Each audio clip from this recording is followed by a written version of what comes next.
Nakatayo sa gitna ng kumukupas na sinag habang nakatitig sa munting gintong liwanag na marahang lumulutang sa kanyang palad, biglang sumiklab ang kakaibang liwanag sa noo ni Lin Tianhao, tila may pumapasok na aura, at biglang lumitaw sa kanyang harapan ang malinaw na talaan ng kanyang bagong lakas. Mula sa dating antas ay bigla siyang umangat ng 10 level at lumawak pa ang espasyo ng kanyang mga summon beast, bagay na hindi niya inakalang mangyayari sa isang iglap. Sa gitna ng kanyang pagkamangha ay napansin niya ang pulang slime na nakadikit sa kanyang balikat, nakangiti at tila may sariling kalooban. Dahan-dahan niyang napagtanto ang posibilidad na nais ng slime na ailay ang sarili upang umangat ang ranggo nito, at sa seryosong tinig ay tinawag niya ang kapangyarihang demon sacrifice. Agad na umalab ang pulang bilog ng mahika sa ilalim nila at umikot ang matinding enerhiya habang ang slime ay binalot ng matingkad na pulang liwanag. Sa loob ng makapangyarihang ritual ay umalingaw ang bugzo ng espiritual na puwersa, dahilan upang mapasigaw sa gulat ang mga kasama niya habang pinapanood ang nagaganap na pagbabago sa gitna ng umiikot na enerhiya.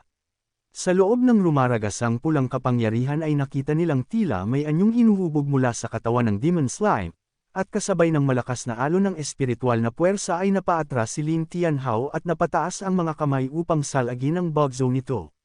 Pagkaraan ng ilang saglit ay unti-unting hamupa ang liwanag at sa harap niya ay lumitaw ang isang pulang babaeng nilalang na may pakpak at malademonyong anyo, nakalutang sa ere at may pamilyar na presensya. Nanlaki ang kanyang mga mata nang mapagtanto na ang dating maliit at malikot na slime ay ganap nang nagbago, nag-upgrade sa mas mataas na anyo sa bisa ng kanyang sakripisyo.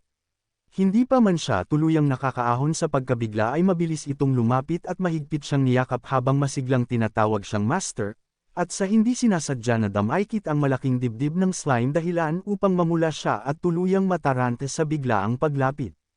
Ang unicorn na may pag-aalala sa mukha habang tinatawag ng slime bilang kapatid. Habang magkayakap ang slime at unicorn tila na-miss nila ang isa't isa, nakatayo si Lin Tianhao sa gitna ng nagliliwanag na enerhiya habang nasa kanyang harapan ang dalawa niyang summon, at sa isang sandali ay napabuntong hininga siya dahil napansin niyang kakaiba ang kanyang kapalaran kumpara sa iba, ngunit bago pa man siya makapagsalita ng maayos ay sumigaw si Li Zhu at tinawag ang kanyang pansin dahil si Su Qinger ay nanghihina na at tila nawawala ng buhay.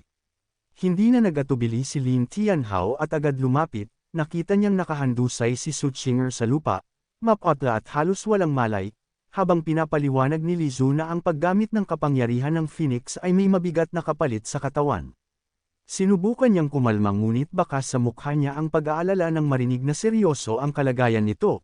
Kahit may pag-asang maagapan ng mga royal healer ng Dupan, sa isang iglap ay umulan ng mga palaso mula sa kalangitan. Agad na tinamaan si Li Zhu sa dibdib ng palaso, nanlaki ang mga mata ni Li Zhu at agad siyang umiwas habang tinawag ang pangalan ni Lin Tianhao, ngunit mas mabilis pa roon ang pagsigaw ng binata nang makita niyang si Li Zhu may tama ng palaso sa dibdib. Sa gitna ng kaguluhan ay dahan-daw ang lumitaw si Xiaolan, na may malamig na ngiti at nag-uumapaw na kumpiyansa. Tinitigan niya si Lin Tianhao at malamig na nagtanong kung talagang naniniwala itong kaya siyang patayin. Nagulat si Lin Tianhao nang makita ang babaeng papalapit, si Song Xiaolan. Hindi siya makapaniwala sa nakikita at halos mabitawan ang sarili sa pagkabigla habang tinatanong kung paanong buhay pa ito. Ngunit bago pa siya makagalaw, biglang sumingit si Zhuo Sheng umatake sa mga palasong paparating, kumislap ang espada at dumagundong ang lakas ng hampas. Sa gitna ng tensyon ay narinig ang malamig na boses, matagal na kitang hinahanap, Lin Tianhao. Kasabay nito ay lumitaw ang isa pang babae na balot ng madilim na aura, ang kanyang presensya ay sapat para manlamig ang paligid. Sa hindi kalayuan pilit hinuhugot ng maliit na fairy ang palasong tumama sa dibdib ni Li Zhu. Sa gitna ng tensyon ay mariing inutusan ni Lucy na bantayan siya habang nagsisimula siyang mag-cast ng healing spell para kay Li Zhu, at agad namang hamarang si Zhuo Sheng upang pigilan ang sinumang lalapit. Ngunit sa kabilang panig ay malamig na ngumiti ang babaeng nakamaskara at tahasang sinabi na wala siyang interes sa iba dahil iisa lang ang pakay niya, si Lin Tianhao mismo.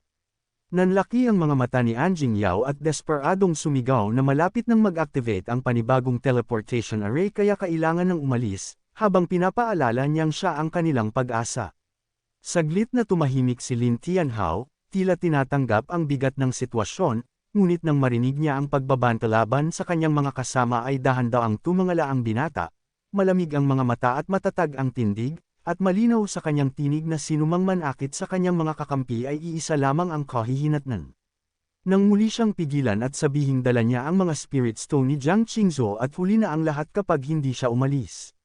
Napangiti si Lin Tianhao habang itinutok ang kanyang daliri sa kalaban at kalmadong sinabi na susubukan niya ang kanyang kakayahan sa kanila, bagay na lalong nagpagalit kay Xiaolan na akala'y nagkukunwari lamang siya.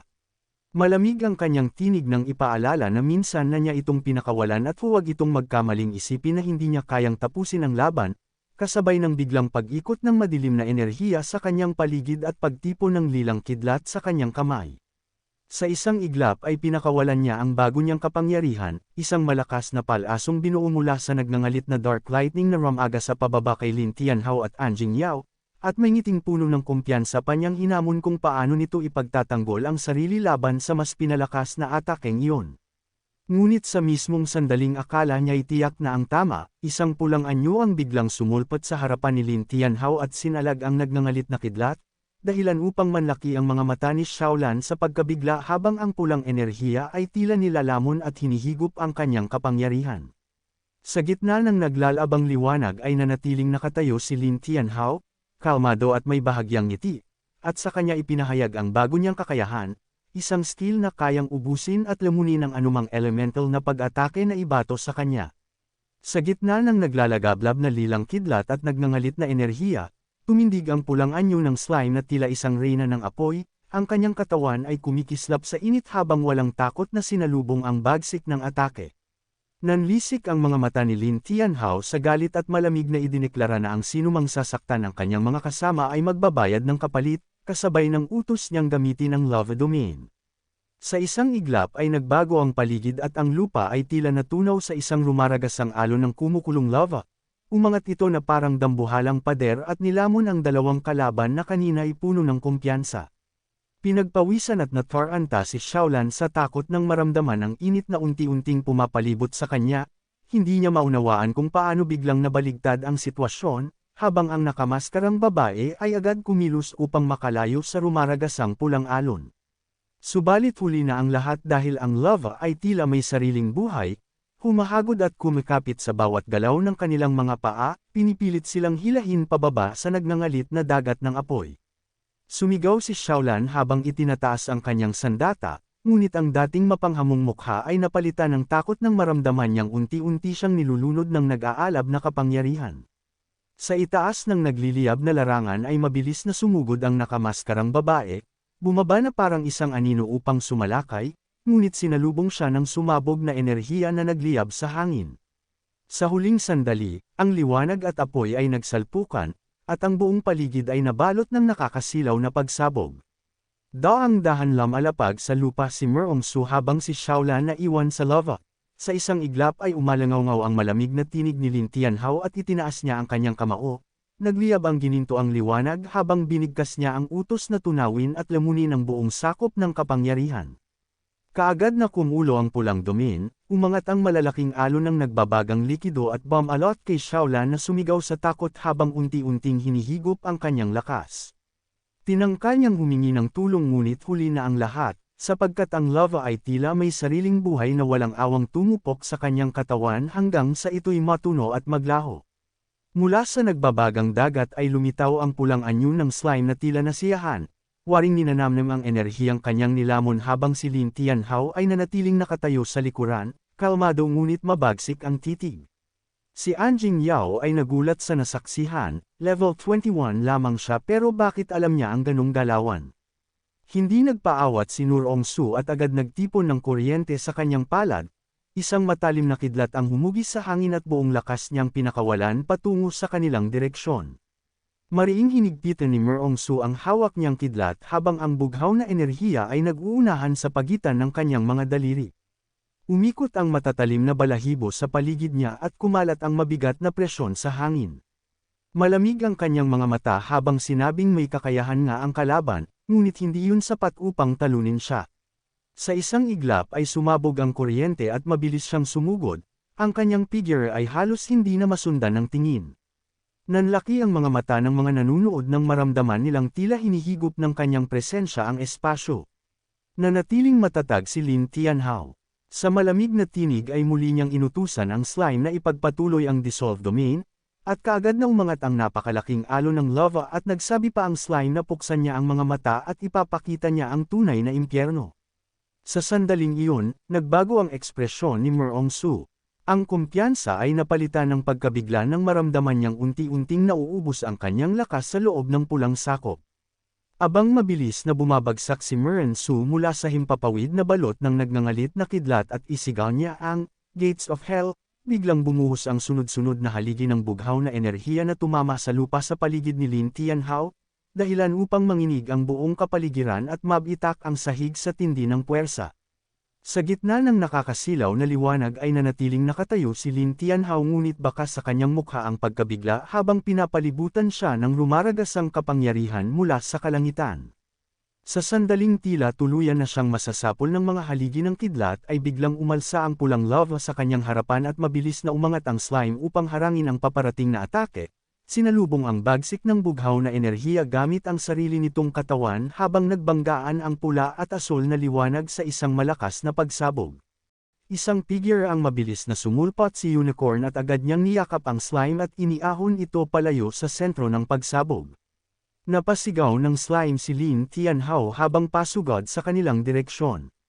Mahina at nanginginig ang tinig ng slime habang nakapikit, taos pusong humihingi ng tawad kay Lin Tianhao.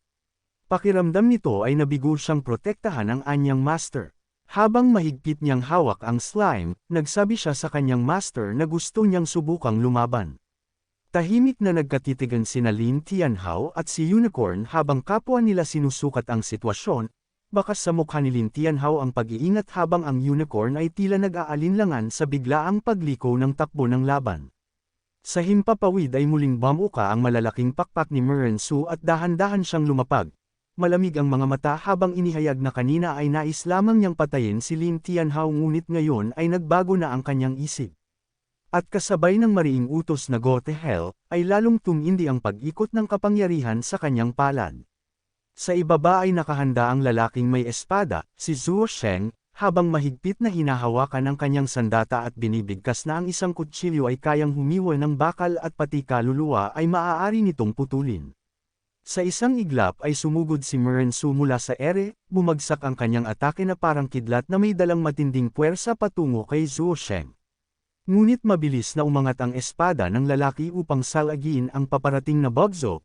Nagliyab ang bughaw na enerhiya sa paligid ng kanyang katawan habang mariin niyang ipinahayag na hindi pa tapos ang laban. Sa gitna ng nagbabanggang puwersa ay biglang nagbago ang anyo ni Zuo Sheng, ang kanyang mga mata ay nagninggas ng pulang liwanag at ang kanyang presensya ay naging mas mabagsik. Hawak ang espada na nababalutan ng umiikot na enerhiya, muli siyang sumugod pasulong, malinaw na handang ituloy ang laban hanggang sa huli. At dito muna matatapos ang chapter na ito. Kung excited ka sa susunod, huwag kalimutan mag-subscribe at pindutin ang notification bell para update ka palagi. Shout out sa mga loyal viewers natin na si John Dave Borinaga. Salamat sa walang sawang suporta, kita-kits sa next upload.